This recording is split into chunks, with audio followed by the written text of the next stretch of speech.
Thank you all for having me. Just doing like a double check here. You can all see my screen with the telescope and the Trifid Nebula behind it. You got it. Okay, great. And great shirt, by the way. I wore it for you, exactly. Yeah. Okay, so this is going to be very fast. I've only got 15 minutes or so, so I'm going to speed through this. I'm going to try something a little maybe unusual for a Zoom talk. I'd like you all to unmute for a second so I can hear you all. I hope this works.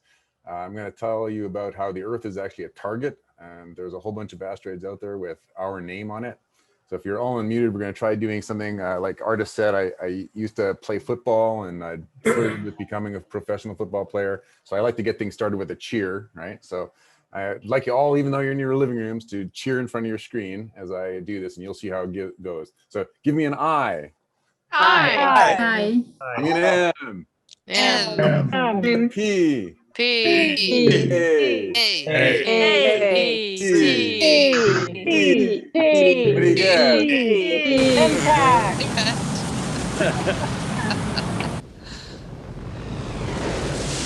Excellent.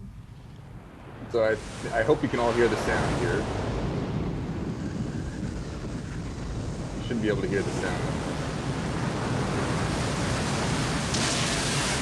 Holy shit. Asteroid colliding. Somehow the wave came from New Jersey. Oh, you want to be this guy right here.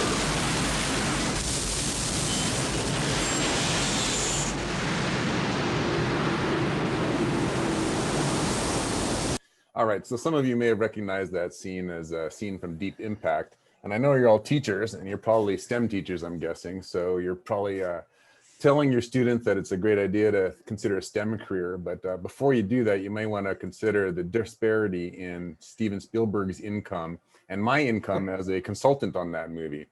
Steven Spielberg made about $10 million on that movie.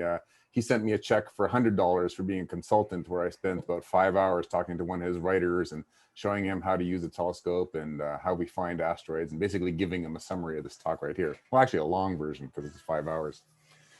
So there's actually 3 different kinds of small bodies in our solar system. And mostly we're going to be talking about asteroids today, but I just wanted to review these things for you. Asteroids are basically big chunks of rock. Comets are basically big chunks of ice. And meteors, are commonly known as shooting stars, are small bits, small chunks off of either asteroids or comets that enter into the Earth's atmosphere. All right, so these are all small bodies. What you're seeing on the lower part there is a video of a real video of a real shooting star, of a big chunk of an asteroid that actually went through the Earth's atmosphere on a Friday night back many years ago. So there were many students, many people taking video of their sons playing football, and they basically got a lot of great video of it. And the chunk of it actually hit this car and damaged the car. The car was worth more after it was hit than it was before it was hit. So asteroids are big chunks of rock. Comets are big, basically snowballs, but really it's more accurate to think of an asteroid as sort of like an icy dirt ball and a comet as a dirty ice ball. There's really ice and water in both of them. It's just what proportion of each is water that really defines the difference, right? So they're all small bodies in our solar system, right? They're all things that are moving around in our solar system. The big bodies are, of course, the sun and the 9 planets or 8 planets. And then you've got all the small bodies that are going around the sun as well. So asteroids basically look like potatoes. Anytime you see a picture of an asteroid, it's going to look like a potato.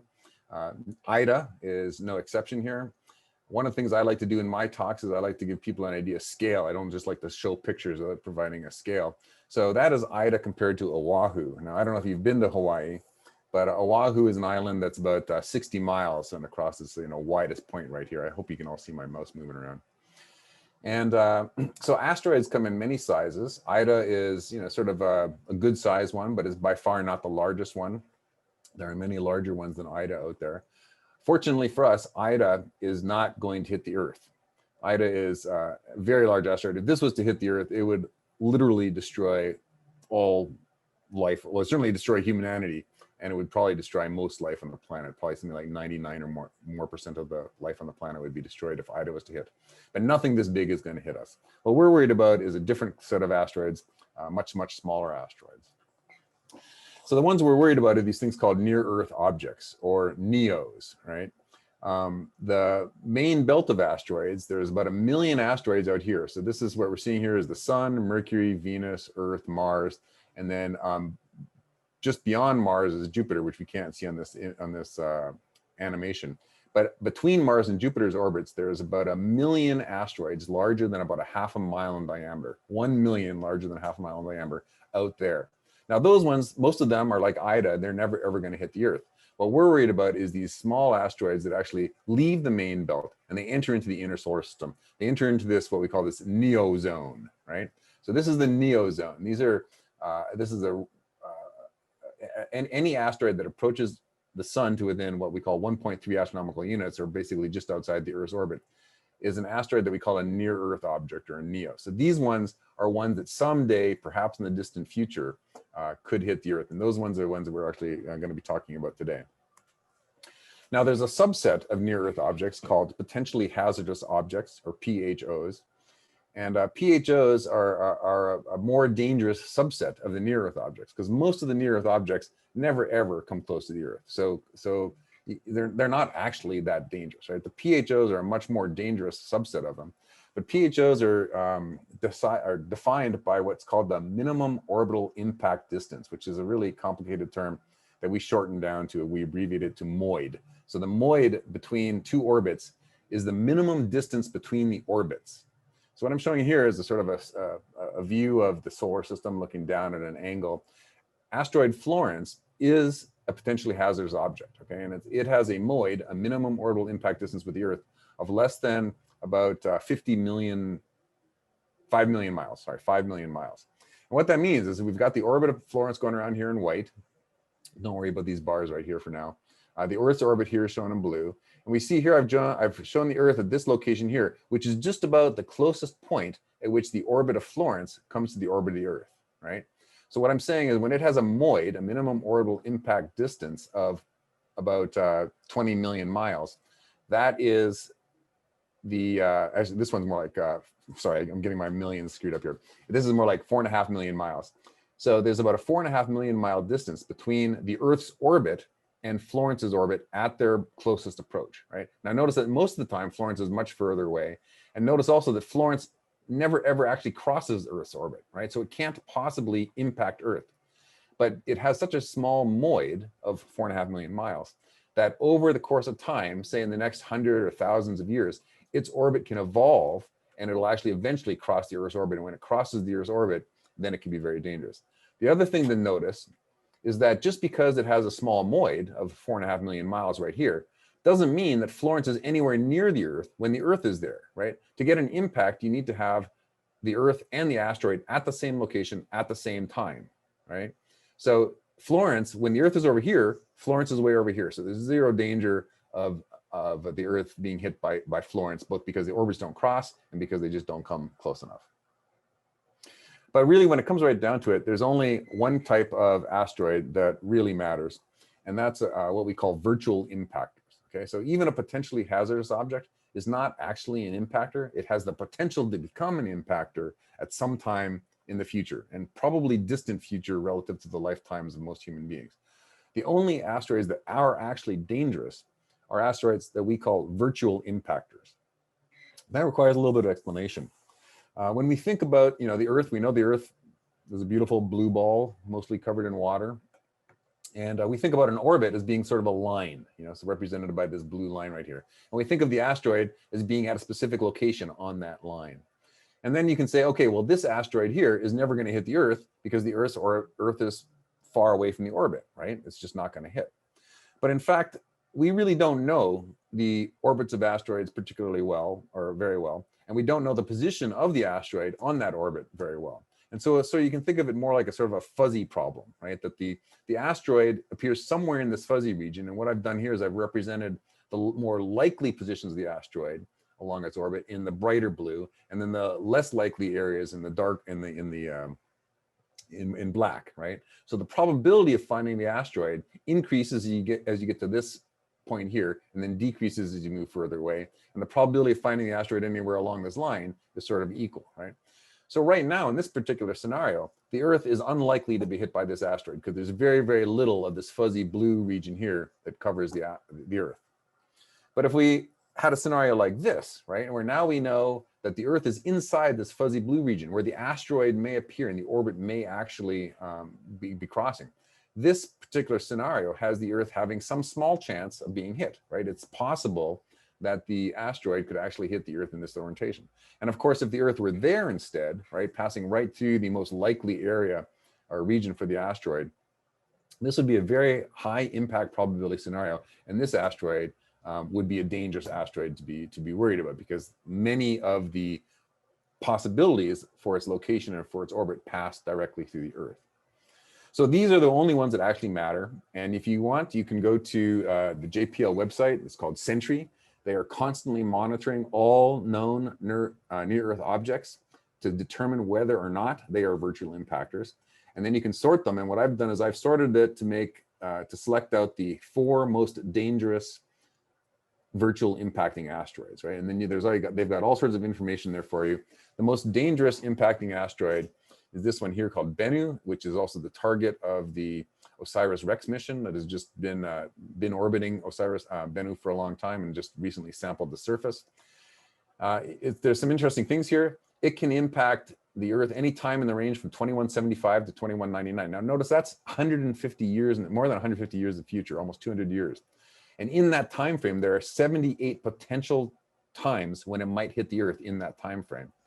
And the cumulative probability of that asteroid hitting in any one of those, or in all of those 78 potential impacts, is about 1 in 250. I think if you do the math, it turns out to be a 1 in 250 or something like that. So this is the most dangerous asteroid we know about, and it only has a chance of hitting in something like 200 years.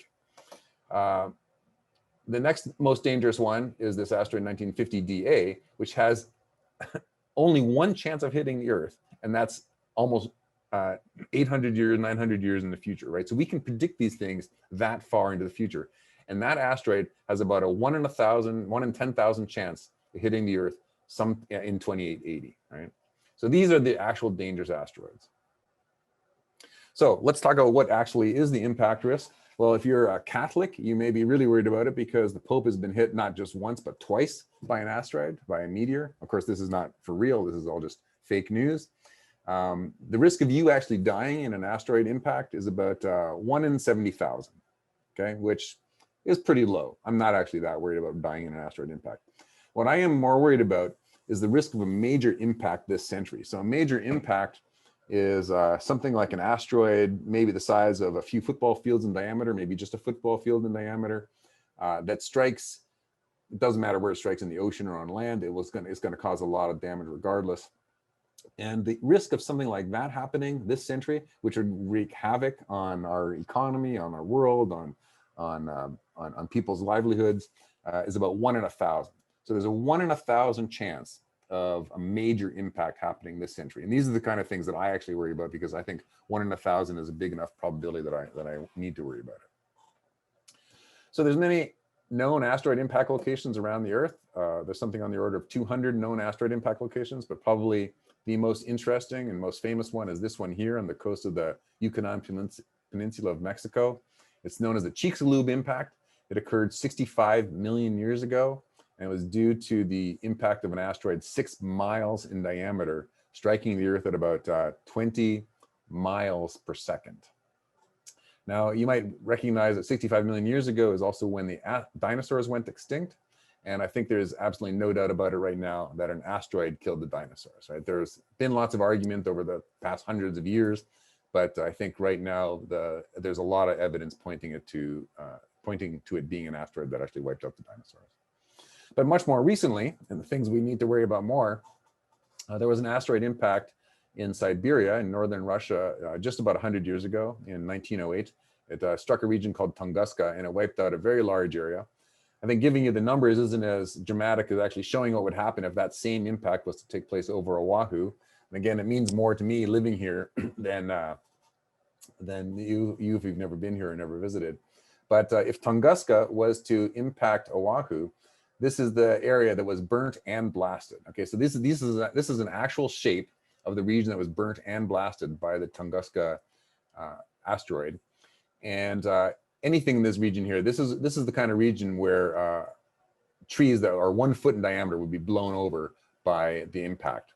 And this region here would be blasted so hard that human beings would not survive, right? So if Tunguska was to take place over central Oahu, it would basically wipe out the entire island. And Tunguska was such a small asteroid that no fragments have ever been found on the ground. It actually exploded in the atmosphere and none of it actually made it to the surface.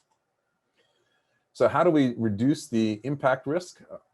We build surveys like the Pan-STARRS-1 telescope that I helped build on Haleakala on Maui here in Hawaii. And of course, the Vera Rubin Observatory is the next step in it. It's going to be, it's going to increase the discovery rate of these potentially hazardous asteroids by factors of 10 or 100 above what our current discovery rates are. So then, how do we actually find asteroids? Well, what we do is we take images of the sky. We take continuously images of the sky. And this is what VRO is going to be very good at. We say take an image at midnight.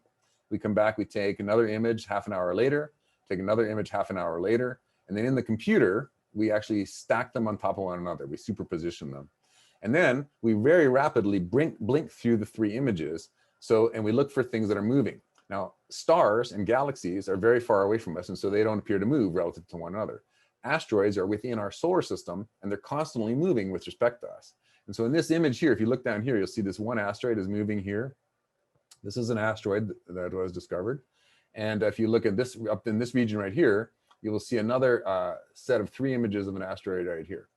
So this is how we actually find asteroids, by blinking. And of course, we don't look at it by eye, we use a computer. Now, what do we do if we find a big one? What if we actually find the one that's got our name on it? Well, many people say that we should go blow it up, but that's actually not a really good idea, because then what you do is you convert a bullet into buckshot. And so, it doesn't matter whether or not you get hit by a bullet or you get hit by a buckshot, it's going to be a very bad day. So what you really want to do is you want to go and deflect the asteroid. And right now we think that the best way to do that is to blow something up right next to it, a big bomb. The bomb goes off and it basically blasts material off the surface of the asteroid. And it's actually the fact that we blast material off the surface of the asteroid that causes a reactionary force of the asteroid that pushes the asteroid away, right? So it's that motion of blasting stuff off the surface that actually causes the deflection of the asteroid. And by doing so, we can take an asteroid that was targeted towards the Earth and move it away from hitting the Earth.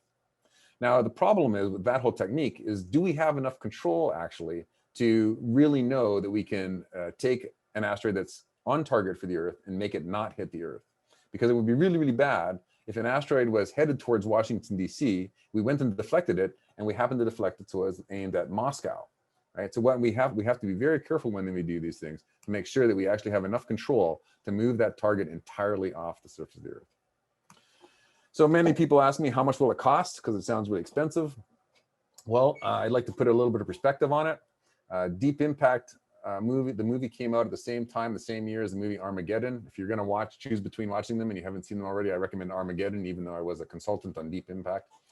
Those 2 movies together raised about $1/3 billion in that year. The Near Earth Object Program by NASA used to be funded by about $5 million a year when I first got into the field about 25 years ago. But this particular field is one of the few actual growth industries in astronomy right now. Funding has actually been going up because of the realization that hazardous asteroids are dangerous to the Earth. And so the funding went up to $20 million, $40 million, and right now we're at $50 million of annual funding from NASA to actually search for these dangerous asteroids. But I think, of course, the answer to how much it will cost is that it really just doesn't matter, because saving the Earth from destruction is priceless. Thank you very much.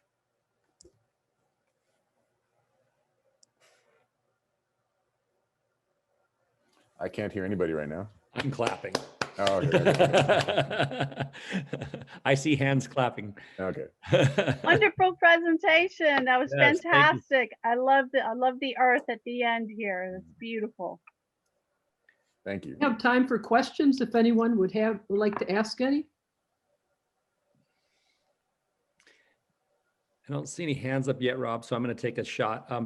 I love the fact that you brought up the turning the bullet into buckshot. I think that is something that people miss always. And then I like but there is a solution path that you offer. And it's a great Newton's third law kind of problem, if you will, for those that are trying to find a place for it in a curriculum besides just asteroids, right? But I don't know, and I'm putting you on the spot here, and I really apologize. Can you give some kind of back of the envelope amount of, I don't know, explosion and or force that I can use in my head about that? I can't give you an exact number, like the number of megatons. And of course, it depends entirely on how big the asteroid is you're trying to deflect. The bigger the asteroid, the bigger the bomb you're going to need to use. The less time that you have, the less warning time you have. Angle, Right. and yeah, time. Can you do it in terms of a linebacker and Tom Brady? So a better analogy is like a fly hitting a convoy truck, a monster truck going down the highway. That's a bigger analogy, a better analogy, right? Sure. Yeah. Because the linebacker is typically, bigger than. I know. I Brady. just. But that truck has to be on a frictionless surface for it to have any chance. Yeah. Yeah. So it really is more like a fly hitting a big truck going down a highway, and because there's just no way for us to get. So if even a small asteroid that's just say a football field in diameter is extremely massive, and there's no way that we can get anything anywhere close to being as massive as it and to slam into it.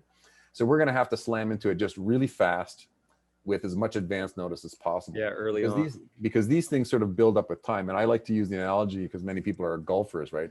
If you've taken a shot from the tee and you've got a shot that looks like it's going to be a hole in one, right? And then all of a sudden there's a little puff of wind that's going to knock it off course. If that puff of wind happens just as it leaves the tee, then your ball's going to land really, really far from the hole. But if the puff of wind happens just as it's about to land in the hole, well, you're still going to, be able to putt it in, right? So it's the same thing with asteroid deflection. If we can get a very, very tiny amount of deflection, a really long time in advance, then we can deflect an asteroid with relatively little mass and relatively little speed change, right? So it's a really complicated question, and really when it comes right down to it is we're going to have to wait to find out until we actually find one, and then we're going to have to study it really, really hard. Rob, there's been a couple folks that have asked if there's any way they could get access to your talk. Is it a contact you thing? Are your slides available? Are they, kind of are they embargoed? No, I can provide them to your artists. Tell folks that they can either contact Artist and I, and we'll get a hold of you, or to contact you. I think it works best to go through one point of contact. Yeah, all right. We'll make it Artist then. Okay. Yeah. All right. I did send out a message about this early on. Maybe it's on the website that we will post access to the PowerPoint and of course to the recording as soon as we have it ready, and make that link available. There were a couple of other questions in the chat, if we can address some of them. Do we have time? Yes. Okay. One of them is from Dennis asking, could you tell us a bit about the DART mission and if it's still happening?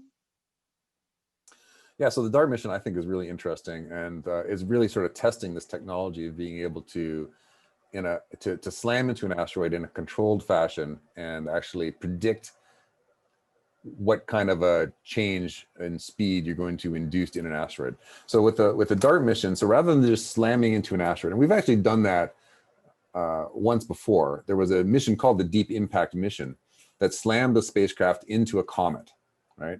Which is no small feat, right? I mean, you've got a comet that's moving through space at about something like 15, 20 miles per second. And you've got a spacecraft moving at 15, 20 miles per second, and they've got to slam into one another. And the spacecraft's the size of a dishwasher, and the comets may be the size of a few football fields in diameter, and they're moving through space hundreds of millions of miles away from the Earth, right? And yet they managed to slam them into one another, right? So the Deep Impact mission actually did that. But now what we're trying to do is we actually want to do an experiment. We can actually slam into something, we can actually measure how much of a change in its speed we create in the impact process. But that would actually be really hard to do if we just sort of slammed into a lone asteroid. So what they've done is something really clever. They're going to a binary asteroid. So you got a big asteroid and you got a small asteroid. The small asteroid is sort of going in orbit around the big asteroid. And what they're going to do is they're going to slam the spacecraft into the small asteroid. And it's going to cause a very, very small change in its speed. So small that it'd be really difficult for us to measure it on Earth if we were just trying to measure its speed using telescopes based on Earth. But the thing is that because that small asteroid is going around the bigger one, that small change in speed is going to create a change in the period of the orbit of the small asteroid around the big one. And And we're actually going to be able to measure the change in the period of the orbit. And so by measuring the change in the period of the orbit, that will tell us how fast we slammed into the asteroid and how much momentum we basically placed into the small asteroid, right? And so it's a very, very clever way of doing this test. And then we can do the measurements from Earth to measure the period. And we're doing it on a very small asteroid to verify that we can actually predict what's going to happen and measure some of the parameters that are important to us for being able to predict it better in the future. Okay. The next question that's up is, do we have a handle on the relative amounts of PHAs that are metal versus rocks versus rubbles versus snowballs? Yeah, most of them are rocky. Okay. What about gravitational tugging? Does that take too much time? So I'm a big fan of the gravitational tug.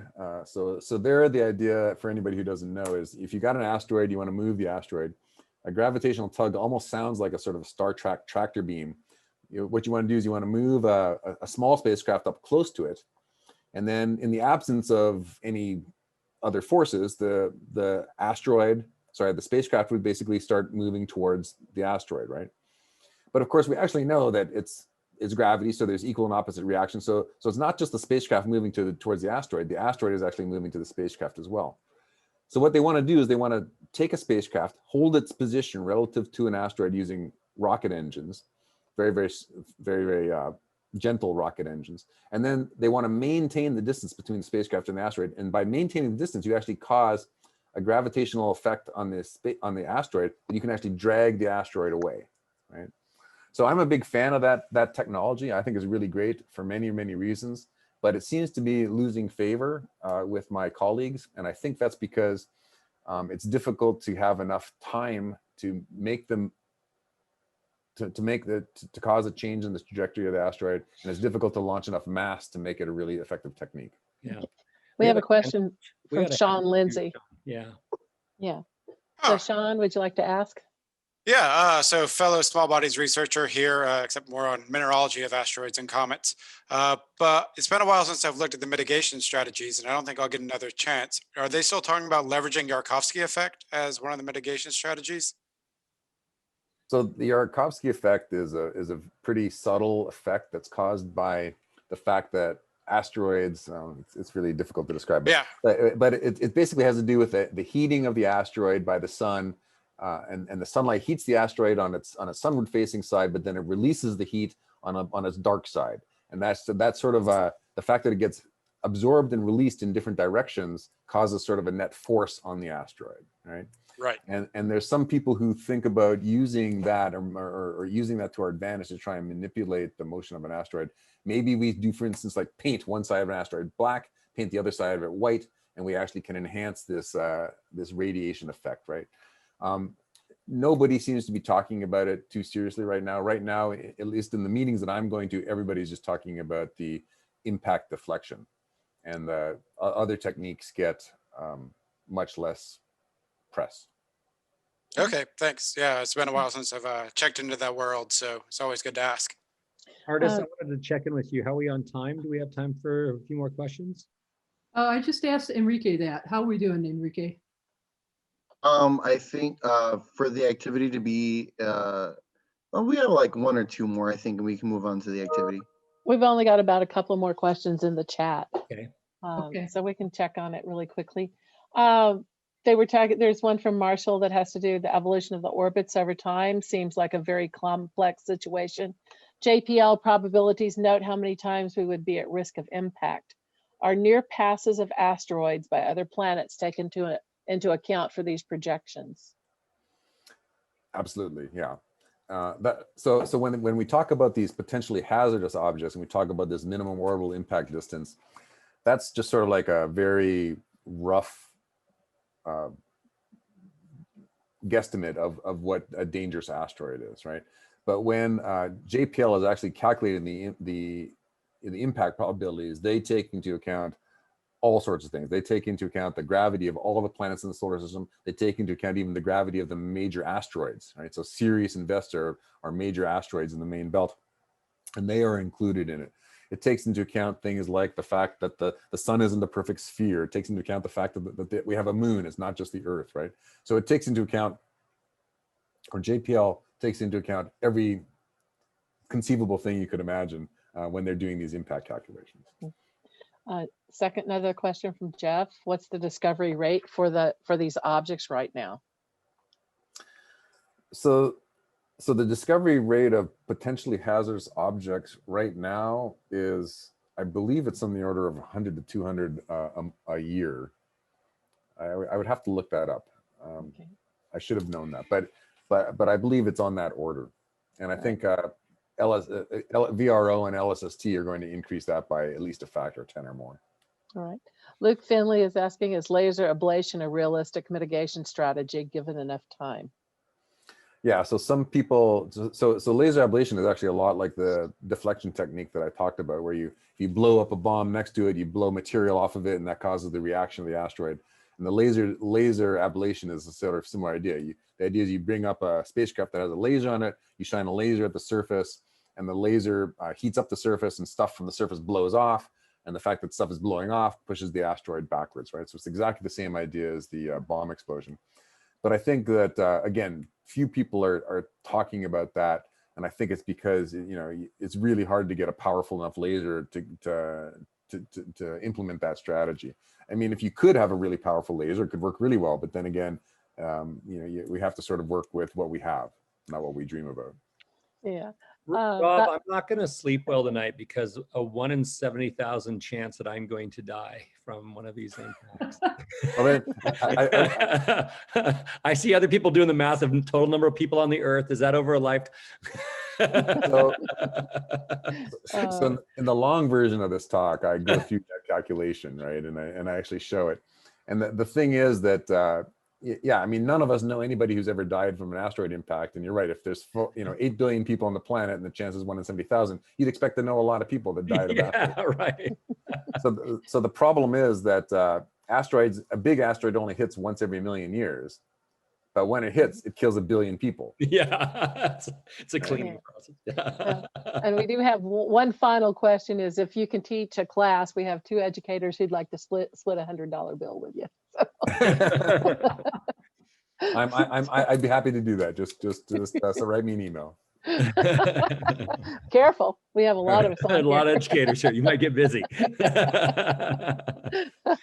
Well, everybody, can we give him another thank you so much, Rob? Thank you for having me. That was wonderful. Thank you. Appreciate it. Have a good day. Take care. Thank you, Rob. Thank you so much.